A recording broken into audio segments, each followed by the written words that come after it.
Well, maybe if you start introducing yourself. Okay, my name is Utting, and I'm a senior lecturer at the University of Kent in Canterbury in the UK, where I sort of teach Java and software engineering related stuff, but I work in the BlueJ team, which is based in Canterbury and in Melbourne in Australia. And we're involved in 3 different tools-based projects at the moment. We've got our original project, BlueJ, which is an IDE designed for CS1, first-year university students studying computing, to introduce them to the ideas of object-oriented programming through Java. But as we were developing and refining and talking to people about that tool, it became clear that there were 2 other opportunities that were out there. One is really the transition out of specific learning IDEs like BlueJ towards professional IDEs. And so we've been working with NetBeans team to produce a BlueJ edition of NetBeans, which is specifically designed to ease that transition. It understands BlueJ projects, but it gives them access to the facilities of NetBeans, at least so they can start to build those up. I think more interestingly at the moment, and certainly what we've been here at JavaOne talking about, is the Greenfoot project, which is an IDE specifically designed for introducing school students to the ideas behind object-oriented programming. So, but you can start training children with in the 8th degree in 1 hour and a half. Oh yeah. Greenfoot. What Greenfoot does is it's based on the old ideas of micro worlds that started with Seymour Pappert's Logo and Turtle Graphics, and then moved on through Pattis's Carol and many other environments. But the problem is with those environments that they are closed. They're black boxes. You often have to learn a little language in order to interact with them. That language is closed. Turtles always look like turtles. That's all they do. And if you want to, was it the original turtle only turned right? Is that right? And if you have a frustrated student who wants to make the turtle turn left, they can't. You teach them that right 90 is left 270 or whatever. But so what we've done in Greenfoot is we've built a framework in which students can build and explore microworlds. And it handles all the graphics for you, it handles all of the animation for you in a nice intuitive way. And that means that students can focus on the gaming, which is what really motivates them. And we reckon that within a couple of hours we can get 13-year-old students building a little chase them and eat them game based within the framework, and that's quite easy. We do that quite regularly, and they really like that. They get a lot of immediate positive feedback that makes them enthusiastic about the thing, and so they can then, because it's an open environment, they can spin off. So we have students typically who take the little chase them and eat them game and turn it into a 2-player chase game, and they do that. The brighter students just do that of their own volition, and that's relatively easy for them to do. I must stop. It's much easier to arrange. It's just much easier. Okay. And about the response you had from your students and the interest in becoming more deeply involved in Java programming. The real Java. Okay. One of the advantages of Greenfoot is that its implementation language, as far as the users are concerned, is Java. And so everything they write when they're writing a Greenfoot scenario is absolutely standard Java with the added Greenfoot API. And that means that the answer to can I do this is pretty much always yes. So for anything they want to add to it, the answer is if you can do it in Java, then yes, you can do it. And in fact, the Greenfoot world is a swing component. And so all the swing is available to them. If they get really, really sophisticated, they've got the whole of Java and the whole of swing available to them. So it's sort of bottomless. They can go as far as they like.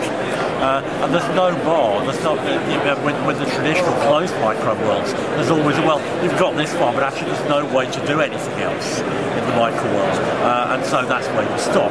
We don't get that.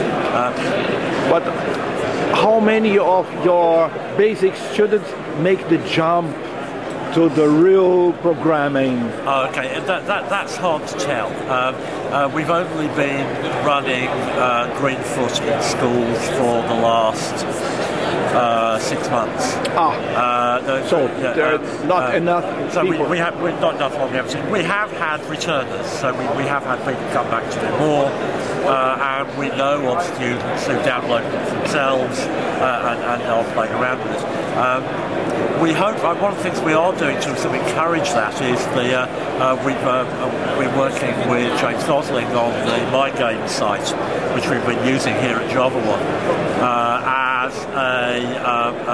as a repository for for the scenarios that people write in Greenfoot. And what we're going to do with that is put some more effort in over the next few months and try and turn that into a proper community site, so that people can tag their submissions, can comment on each other's submissions, can form groups around them. And we also want to do some work on setting up some semi-private groups so that teachers can build some walled gardens within the site into which their students can submit but nobody else can see. So that's also fairly obvious sort of social networking stuff. But that will, I think, help to form a community around this. So you started using BlueJ. The idea comes from BlueJ. Oh yeah, the idea actually comes from one of the first BlueJ projects that we use for teaching. There's a project in David Bond's and Michael Curling's book, Objects First with Java BlueJ. The title escapes me always. One of the first examples in that book is a little shapes example, where you create an object and then you make that object visible and it pops up in the window with a little blue circle in it or whatever. The problem with that example, is that actually in that example, objects have two representations. They have the representation on the object bench, and they have the representation with the blue circle in the window. And that's actually quite confusing. And so the original impetus for Greenfoot was to collapse those two representations. And so what Greenfoot really is, secretly, is it's BlueJ, where the objects on the object bench can develop their own visual representation. And that's sort of the dark secret. In practice, we could build BlueJ as a Greenfoot scenario. That would work. We're not going to, obviously, but that would work. Oh, thank you. Any question? Did you teach only for children, or you have trained adults, or experience with the grown-ups also? Greenfoot was really designed for school children, but I don't see why that means that grown-ups do grown-ups like to play games? I guess they do. Do grown-ups have the same sort of difficulties in learning to program as kids do? I guess they do. We haven't deliberately set out to do that, but I don't see why that would work. What we have discovered of Greenfoot is that it's quite a nice environment in which to build little simulations. And so the ant trail, the ant hill interesting scenario. approach, yes. Is actually based on some research in the lab about bioinspired computing and data mining and using ant colony approaches for data mining. The guys over on that stall there are in the process of writing a Greenfoot scenario for our competition, which is about crystallization. They're physics types, and they're doing it properly with a sort of simulated annealing approach. So if they get that finished before 4:30, that will be up on the website by the end of the afternoon. Oh, really cool. Yeah. Na escola em Kent. Ele é professor da Universidade de Kent.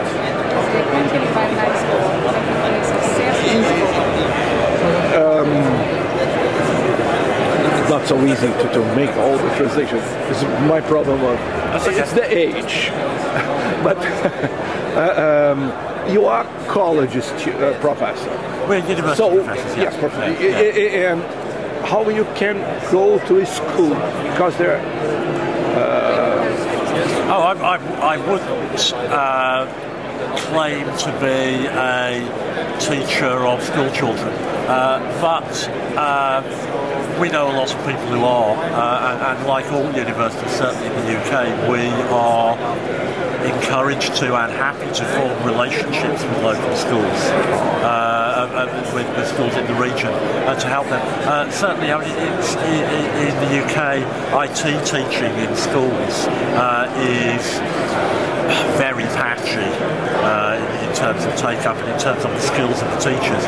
And so teachers are often very pleased to see us. And not only do we go out as academics, but we also have a lot of activity among our own university students going out as mentors to students in schools, as assistants in the teaching of computing in schools. And they accept? Sorry? And they accept? Oh yes, absolutely. It's very, very, very, very popular. And there's far more demand from schools than we can possibly fulfill. Oh, interesting. Yeah. That is also.